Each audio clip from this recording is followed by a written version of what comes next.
So first of all, thank you very much for the invitation. Allow me to present you 3 case studies in a wider range coming from the general overall Danube Basin down to a particular case of the Danube-Muradrava-Danube Biosphere Reserve. I will talk about those 3 studies for WWF International, which is one of the leading initiators for floodplain restoration in the Danube Basin, and has a certain tradition over 15 years in promoting issues related to floodplain restoration. I will, at the beginning, just give the wider range and context of floodplain restoration. So we like to focus here on the flood mitigation effect, but floodplain restoration is a complex issue, which can be also not subdivided from river restoration at all, and channel restoration, widening of channels, and hydromorphological issues. But it is focused here in the middle: biodiversity, nutrient and carbon retention, self-purification, groundwater, and of course flood mitigation. That's important for me to give you this background. How flood retention works in floodplains. I mean, this is a cross-scientific approach of engineers, of geographers, ecologists. The reduction of flood wave volume and propagation speed is one of the core benefits of floodplains. While you can see here an example from Danube, where you can see here the flood protection dikes on the left and the right side. So all what is dark is flooded. And you can also see some, here are natural terraces, here are those flood protection dikes, and here are parts of the former floodplain.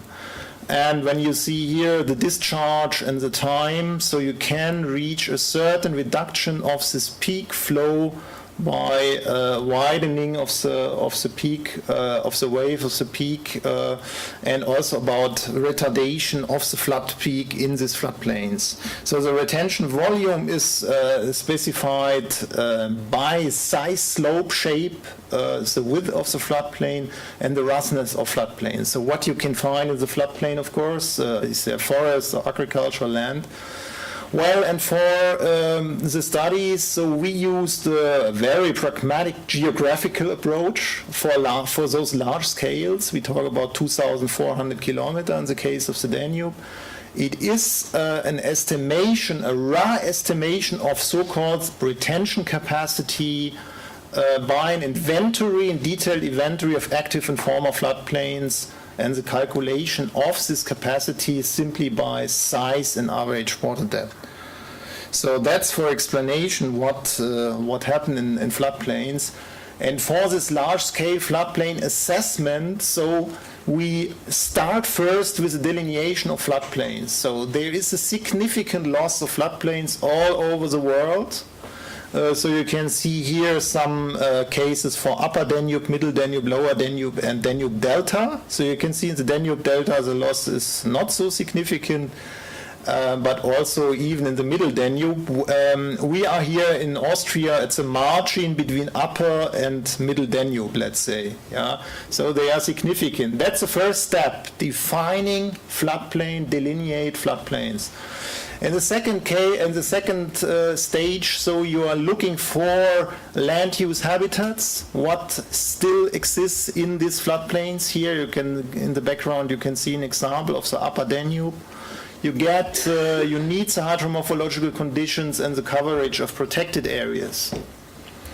In the third step now, you get potential sites for floodplain restoration in the former floodplain. While, of course, it has to be mentioned, we need also a lot of restoration in still active floodplains. That's not no doubt. But we are here looking for specifically for floodplain restoration in the former floodplain. Yeah. So we have here now so a kind of floodplain evaluation matrix, like using land use, settlement areas and no-go areas, of course, hydromorphological and lateral longitudinal connectivity, the size, width, length, shape of potential sites, and bioprotected areas and biocorridors. However, this selection process will be a kind of iterative selection and process. You cannot do it automatically. That have to be clearly stated. So we are also working in remote sensing. It is very hard to define, to get senseful shapes, areas here in this form of floodplains. So, coming to the three examples. The first example is related to the Danube Basin. In the first time, it was carried out here for the whole Danube. So you get here different green colors already implemented. There are some projects, or many projects in Austria, but mostly related to widening of channel, hydromorphological improvements. There are some which are officially planned, at least under the Water Framework Directive. We have a large amount of areas, in particular on Lower Danube in Romania and Bulgaria, which are at least proposed on paper. And we see a lot of new areas proposed, also on the Upper Danube and tributaries by this study. So if you look here to this overall figures, you can see that 200 potential areas were identified with about 810,000 hectares.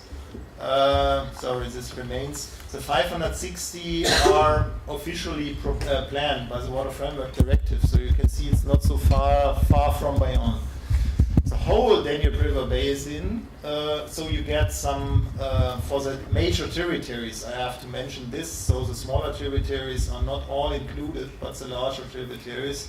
So you get altogether an area of 1.3 million hectare. And this is the most significant figure here, which is, of course, a raw estimation. So we talk about 13.5 billion cubic meter retention volume. To give you a short impression about that, just here in Vienna, we had in June a 100-year flood event, about 10,000 cubic meter discharge, also a lot of damage. And we calculate, or you can calculate this amount of water which crosses within 2 days, 3 days for the peak, a certain cross section here in this area of Vienna. And it turns out that they flow about 10 billion cubic meter of water.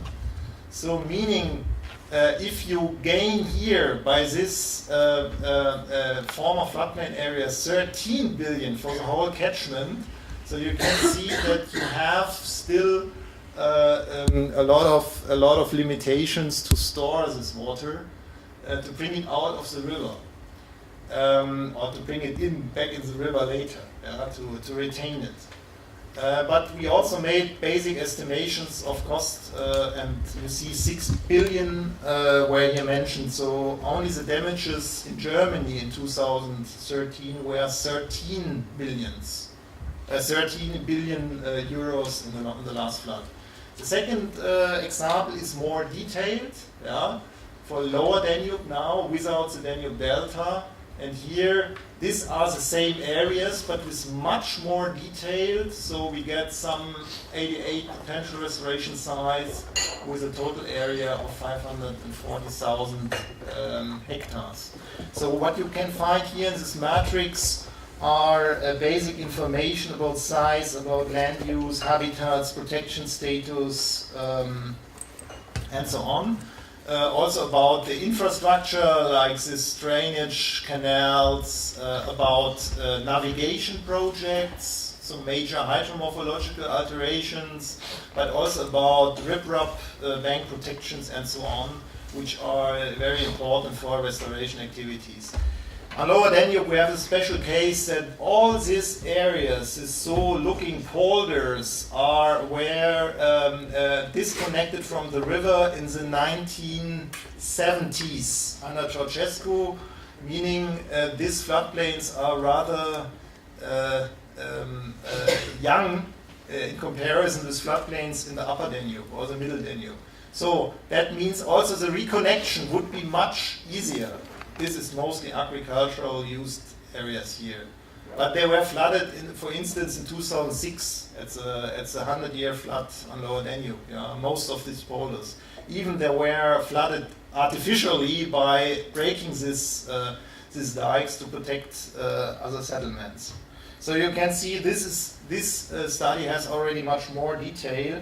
And the third case example, where you can also find a poster in the poster session outside, is from the assessment of restoration potential in the Drava-Danube-Mura Biosphere Reserve.